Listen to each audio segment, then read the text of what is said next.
This is the day the Lord has made. Let us rejoice and be glad in it. I looked at the weather this morning, and it was showing, at least down in Tico, it's supposed to be 71 degrees today. Possible showers, but still 71. Sounds great, doesn't it? It's good, again, to have everybody with us today. We are going to be continuing our study with the miracles. Have you ever worked so hard or so long that you decide, you know what, I need a break? Or better yet, I need a vacation. I'm sure we've all gotten to that point in our life that we just need to take the weekend off, to not think about work, maybe take a week, go someplace, mountains, the beach, Hawaii, whatever, and just to get away from it, to not have to think about work because it's been, maybe you've had to meet deadlines or just whatever. We've all gotten to that point. And sometimes we can actually do it and get away and take a vacation and unwind, as we call it. Okay? Well, we're going to see today that this is what's happened with Jesus and his disciples. That they've just, we've been reading where this horde of people has been following Jesus wherever he goes. He's traveled, by a boat to the other side of the Sea of Galilee, and some of them got boats and followed him. And today we're going to read that he gets in the boat to get away from them, and they follow him on land. Okay? And so Jesus is trying to get away to take a break, to unwind, to spend some time alone in prayer, as we sometimes will call it, to recharge, okay? Because he has just been so drained. And that's what we're going to look at this morning.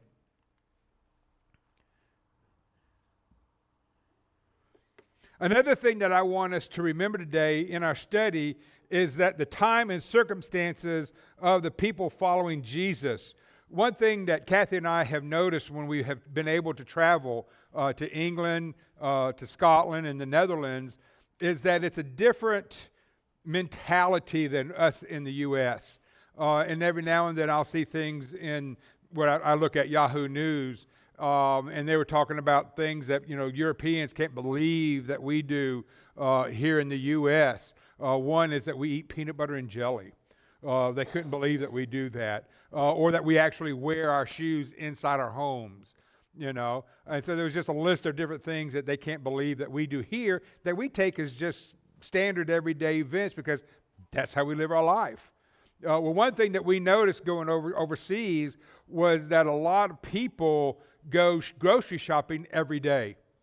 And when they go grocery shopping, it is just a small corner grocery store. They don't have the large grocery stores like we do here.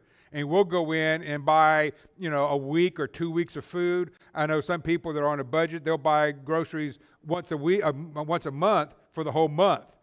But we have large refrigerators and freezers and chest freezers and all to where we can store this food. A lot of foods today are preserved to last a lot longer. Whereas over there overseas, they have small kitchens. Their kitchens might be the size of a large closet here in the U.S. And their refrigerators are small, what we would consider maybe a college-style refrigerator or a refrigerator for a small apartment. So they don't have the room to store. A lot of us, we have a refrigerator in the kitchen and another one in the garage, for extra storage. Whereas they just have a small refrigerator. And so they're constantly buying things that they need for that day or the next day. And when we look at back in Jesus' time, 2,000 years ago, they had no refrigeration. And so they would have to go to the market every day to buy what they needed for that day or for the next day. And there was a limited supply. The only time we have a limited supply of things is when our supply chain breaks down. A couple of years ago with the toilet paper, everybody was hoarding it, Well, then, the baker, he would only bake so much food, so many loaves of bread for the day because he couldn't afford to waste it. And so you had to go and stand in line and to get your bread. The fisherman, he'd go out and catch his fresh fish and bring it to the market, and you had to go and buy it because once they were gone, they were gone. And that's what you had to eat. And so you tried to preserve some, and we'll talk about this later in our lesson. But they didn't have the way of storing the food. And we're going to see today where the apostles and the disciples and all are getting fed up. They're getting tired of this horde too. And their answer to this mob of people that we're going to study is to send them away. Send them to the local towns, to the local villages, and let them eat there and find places to sleep there. But you can imagine the drain that this would cause on that local economy to have 2,000, 3,000, 4,000 people show up in your little village to eat. They're not going to have the food ready to feed them.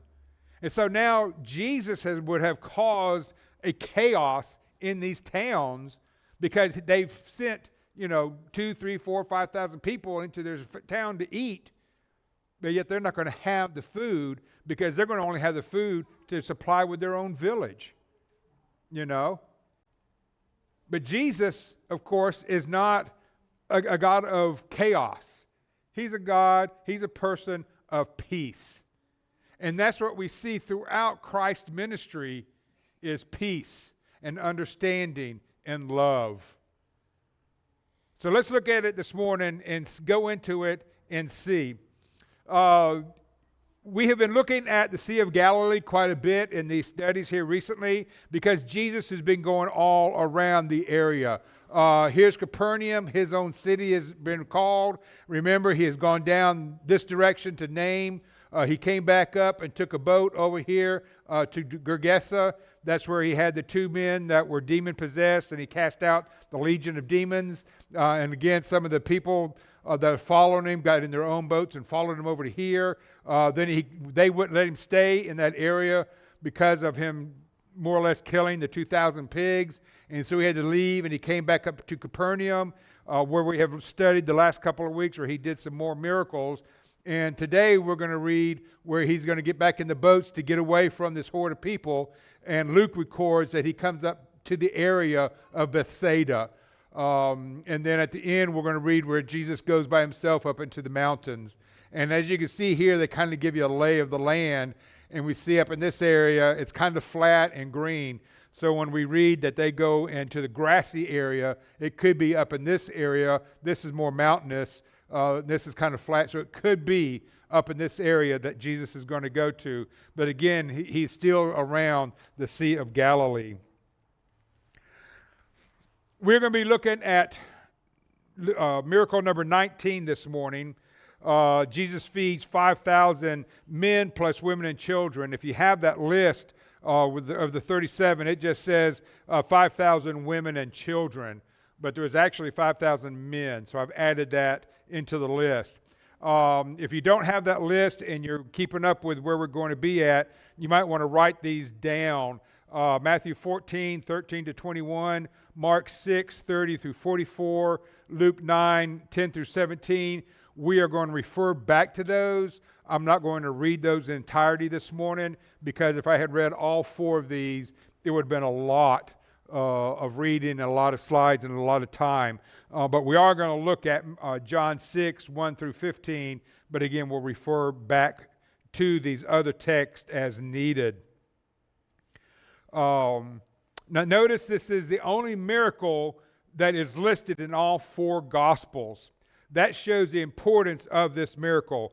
The only other event related to Jesus that is recorded in all 4 Gospels is his resurrection. And we will talk about that later. With this miracle, we have reached the middle ground in our passage through Christ's recorded miracles. We only have 18 more to go to finish. As we read through this miracle, I want you to consider one point. This miracle was for the apostles' benefit and not for the horde of people that have followed him here. And their guesstimate is anywhere from 20 to 30,000 people have followed Jesus up into this region. Again, it says 5,000 men plus women and children. And so, again, it doesn't give an amount of the women and children, but they kind of guess that, every man would have a wife, maybe not, but they would have children. So they guesstimate it to be somewhere around 20 to 30,000. Again, we don't know for sure. The 12 apostles were given the power to heal all kinds of illnesses and to raise the dead.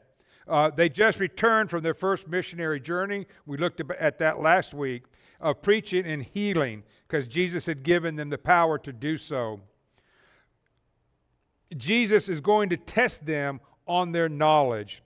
What did they learn on their first journey? Do they get it yet, the power that they have? As we will read, we will see that they all failed the test that Jesus is going to give them. Now, I want to start off this morning in Matthew 14 because he covers something that the others don't. In verses 1 through 11 in Matthew 14, we read of John the Baptist is captured by Herod the Tetrarch and put into jail. Herod is afraid of killing John the Baptist because of the repercussions that will happen throughout the land. It's his birthday, and he has a birthday party, and his brother's wife, Herodias, her daughter dances for Herod at his birthday party. And he likes what she's doing, her dancing and everything, and he promised her, one wish, and I will grant it. Well, she goes and talks to her mother, and her mother does not like John the Baptist, and she wants John the Baptist's head on a platter. So her daughter goes and tells Herod that I want John the Baptist's head on a platter. And he's, sad about that decision, but he knows he's got to do it because he is, the Tetrarch. He's got to do, he said, whatever you want, I'll give it to you. So he goes and has John the Baptist beheaded. They bring back his head. He puts it on a platter, hands it to his niece, who takes it to her mother. And that's where we pick up here in verse 12. And his disciples came and took the body of John the Baptist, and they buried it. And they went and told Jesus. Now when Jesus heard this, he withdrew from there in a boat to a desolate place by himself. But when the crowds heard it, they followed him on foot from the towns. When he was ashore, he saw a great crowd, and he had compassion on them, and he healed their sick. Now Mark records in chapter 6, verse 34, that when Jesus looked at the crowd gathered on the shore, that he had compassion on them because they were like a sheep without a shepherd. Now turning over to John 6, where we're going to be reading this morning, starting in verse 1. After this, Jesus went away to the other side of the Sea of Galilee, which of course we've seen is the Sea of Tiberias. And a large crowd was following him because they saw the signs that he was doing on the sick. Jesus went up on the mountain, and there he sat down with his disciples. Now the Passover, the feast of the Jews, was at hand. The other, like I said, writers report that Jesus healed many sick and afflicted during this time frame. Verse 5, Jesus lifted up his eyes. Now I read that and I got to thinking about it, that Jesus lifted up his eyes to see the large crowd. Maybe Jesus was praying. Maybe Jesus was taking this time of solitude to pray for what is about to happen. Maybe he was praying for the people that were coming up, that were wanting to be healed. Maybe he was praying for his apostles. But Jesus lifts up his eyes, and seeing that a large crowd was coming toward him, Jesus said to Philip, the stage is set for the testing of the 12 apostles. 5,000 men, plus the women and children, have followed Jesus and the apostles all day on land to this hillside. Matthew, Mark, and Luke record the apostles asking Jesus to send the crowd away to the cities close by for food and lodging because it was late in the day. Can you imagine, again, the confusion that would have caused in these cities had these horde of people shown up looking for food and lodging? But it is time for Jesus to test the apostles. Jesus turns to Philip and he asks, where are we to buy bread so that these people may eat? Jesus said this to test him. Jesus said this to test Philip. For he himself knew, Jesus knew what he would do. Jesus knows he's going to feed these thousands of people. He knows how he's going to do it. But he's asking Philip, as a test, what would you do, Philip? What would you do? Verse 7, Philip answered him, 200 denarii worth of bread would not be enough for each of them to get even a little bit. Jesus knows what he's going to do. He plans on feeding this group of people gathered around him. Jesus is going to use this event as a training exercise for his apostles to show what they have the power to do.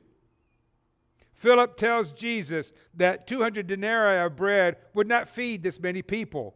1 denarii is about a day's worth of wages during this time frame, they think.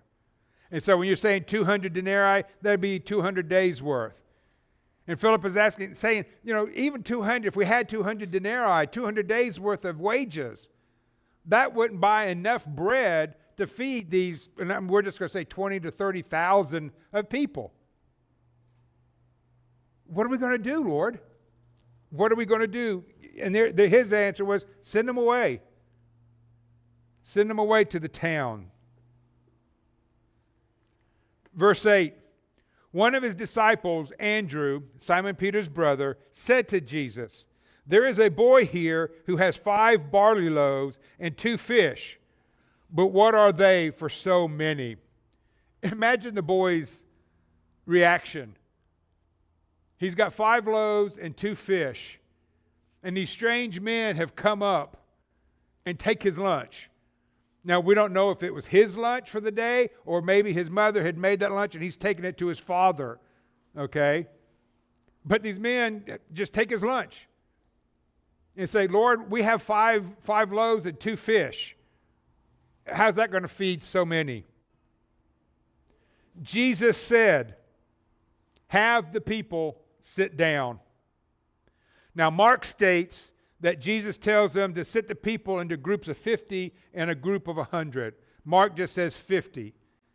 So, let's just say that there are 5,000 men, which we know, and if they sit into groups of 50, that's 100 groups of 50 sitting around Jesus and the apostles. But there's women and children as well. So if we take, let's just say 20,000, and we divided that by 50, that's going to be 400 groups of 50 if we have 20,000 that's gathered around them. So let's just bring that down and just say there's 250 groups of 50 and 100 people gathered all around them on this grassy hillside. Kind of gives you an idea of what Jesus and the apostles are dealing with. 250 groups. So if you take the 12 apostles and you divide that group up, that means they're going to have 21 groups per apostle. Not 21 tables like we would do today, but 21 groups of 50 to 100 that one single apostle is going to have to deal with as we read through this story. Are you getting the mass amount of people?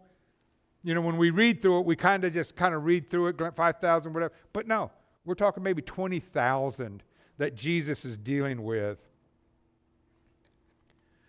Now, from what I have read this week and I have studied, this is kind of what that boy's lunch would have looked like. The bread back then, a loaf of bread, we think of a big puffy loaf of bread. Back then, they didn't have the yeast, and so it was probably a flat bread. Some of them say it's maybe about the thickness of your thumb would be the flat bread. And the fish, in order to preserve it, and again, they had no refrigeration, they could have dried it or smoked it. In Iceland, when we were stationed there, you always could tell when the wind was blowing from the fish racks because they would take the salmon and the cod and cut it and fillet it, and they had wooden racks that they built, and they would hang all this fish raw out there for the wind to dry it. Oh no, it stank. But again, that was a way of preserving it to last longer. And so when we think of it, they said there was probably just a small fish with the thin loaves of bread. And this, of course, is what they have brought to Jesus to feed 20,000 people. Now, none of the four writers give us any detail as to when this miracle happened. Jesus takes, as we're going to read, the 5 loaves and the 2 fish, and he blesses them. And then he divides them up amongst the 12 apostles. And so you can imagine the apostle taking the basket and looking in there and take these 2 little fish and divide them. So each fish, per 6 apostles, divided up into 6 pieces, and you're going to get just a handful of that, of a piece of fish and a loaf of bread. And so here's the apostle walking to his 21 groups of people with this, not enough food to feed one person. So we don't know when the miracle exactly happened, but as he's walking to his first group of 50, maybe it started multiplying in his basket. He ended up with a fish and a loaf, and a fish and a loaf, and a fish and a loaf. Or maybe his basket just filled with fish and loaves of bread. And so as he got to his first group, he starts handing it out. And the person would reach up and grab a fish and a loaf of bread, and it would be replaced. And he goes to the next person, and they grab a fish and a loaf of bread, and it's replaced. And he goes through his thousands, 1,500, 2,000, 3,000 of people, and his basket is always full. Imagine what the apostle was thinking as he was doing this. Going on in verse 12.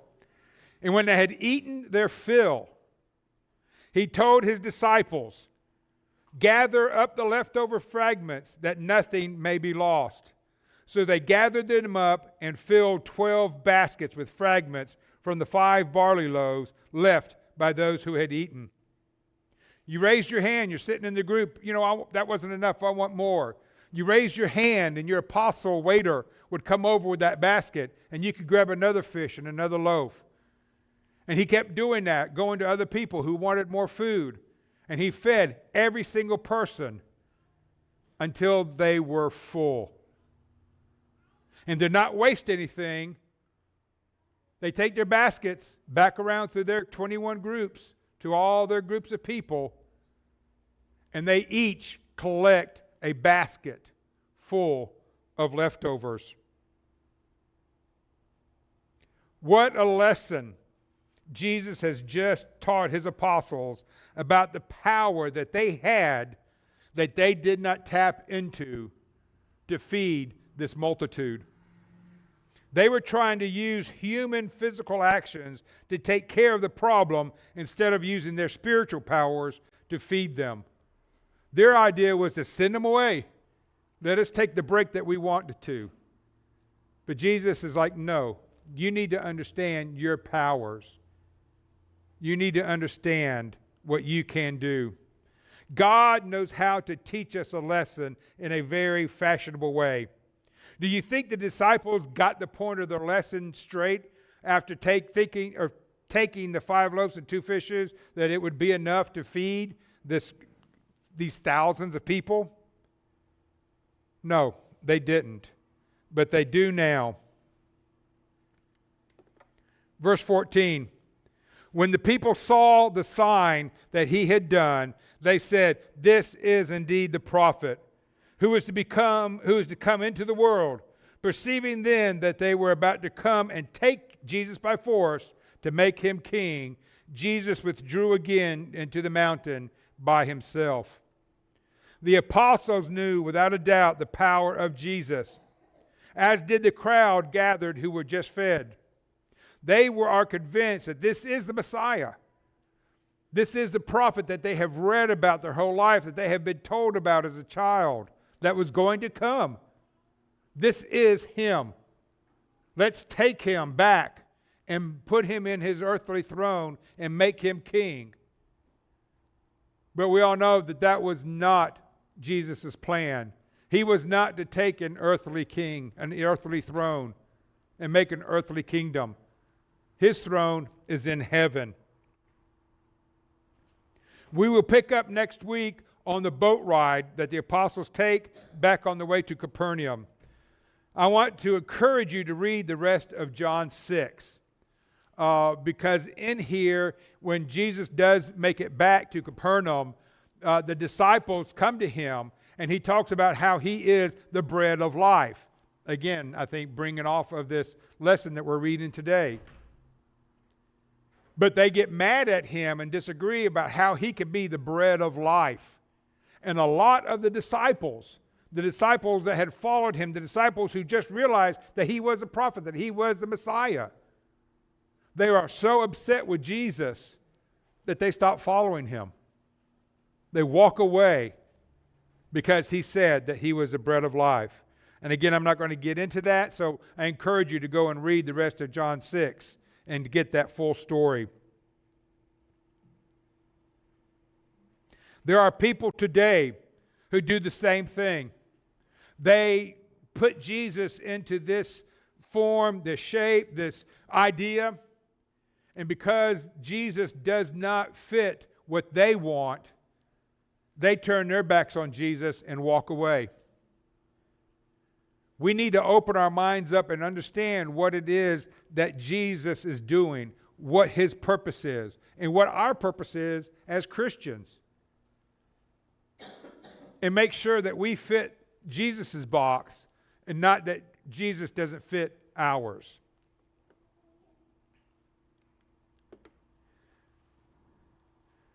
Philip was specifically chosen for the test during this miracle to test his faith and how to deal with this vast multitude. Notice that none of the 12 apostles standing there came up with the idea that, you know what, we could do it ourselves. Philip was singled out, but none of the 12 said, we have the power to do this. Instead, they wanted to send the crowd away. They didn't think outside of their own box. We cannot limit the power of God. We need to be able to turn our whole life over to God and trust in him and have the faith in him to take care of us. The 12 apostles have just returned from teaching and healing the sick and the lame and raising the dead. None of the gospel writers give us an account of what happened on that first missionary journey. Not a story. But we see when they come back that Jesus tested them and they failed because they did not realize the full power and authority that they had. Because if they had realized it, they would have said, let's take these fish and this bread and feed everybody. So Jesus tested them and they failed. Philip, again, he replied, is 200 denarii is not enough to buy enough bread. Again, they were thinking in the physical, human physical aspects of it and not through spiritual means. Do we have any mathematicians here? This is a test. You can't solve this problem with earthly resources. This mathematical problem of 5 loaves and 2 fishes to feed thousands cannot be solved with physical aspects. It can only be filled with spiritual needs, with spiritual aspects. This grand miracle wasn't for the thousands that had been gathered, not for the thousands who had been following Jesus. This miracle was for the 12 apostles.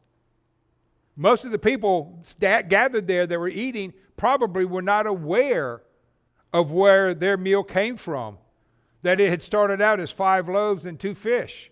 The apostles did, and maybe some people standing around. But this huge miracle, the biggest miracle that Jesus performs, was for his 12 apostles to teach them a lesson. In James 1, verses 2 through 4, count it all joy, my brothers, when you meet trials of various kinds. For you know that the testing of your faith produces steadfastness. And let steadfastness have its full effect, that you may be perfect and complete, lacking in nothing. How many times when we are tested in our daily walks of life do we count it pure joy? I doubt Philip considered it joy when Jesus tested him here and he failed. But that's what we're supposed to do, because by being tested, by passing, it helps to build us. It helps to build our Christianity. It helps to build our strength in Christ. So yes, we're going to be tested, and yes, we're going to fail. There are times that we are going to fail, but we need to take that failure and grow on it and learn from it and become stronger Christians. When I was in the Air Force, in fact, I was stationed out here at Fairchild, I had a senior master sergeant who was in charge of our maintenance shop. And whenever we went to him with a problem or an issue, he said, you know, it's not a problem or an issue. It's just an opportunity for us to exceed. It's just an opportunity for us to grow. And I thought about that, you know, and it's true. But whenever we came to him with a problem, he wouldn't listen to us if we did not have a possible solution. It did not have to be a solution that would work, but he was trying to get us as a sergeant to grow and to think about this and not to have an issue or a problem and not do anything. Come up with an idea, come up with a way of solving this problem, and we'll talk about it. And that's kind of what they did there. You know, Philip did was, okay, we've got 20,000 people we need to feed. Let's send them away. No, that wasn't a problem. I mean, that wasn't an issue. That wasn't a fixture to the problem. No, the way to fix this problem is to take what we have, the 5 loaves and 2 fish, and make them feed the thousands. And that's what we need to do. We need to think outside of our box. Too many times I think we get caught up in that and we don't see other ways. And that's one reason, you know, that we have each other. You know, God tells us to come together, to share our problems and our issues with each other so that we can help each other. We can grow and not be stale. And that's what the apostles will do with this lesson that they have just learned. You know what? We didn't look at this the right way. We need to look at it inwardly. We need to look at it with the powers that Christ has given us. And we need to expand that, and we need to do it right. And that's what we need to do as Christians when we fall down, when we make mistakes. We need to look at it and say, you know what? I did fail. But I can do this better next time and be a stronger Christian. And I can let my light shine as a Christian to those around me. If there is any way that we can help you this morning in your Christian walk with life, let us know. Let us help you. Let us pray for you. Let us strengthen you. Or if maybe you have not put Christ on, and that is something that you realize that you need to do, we could take care of that sin problem as well. Please let your wishes be known as together we stand and sing.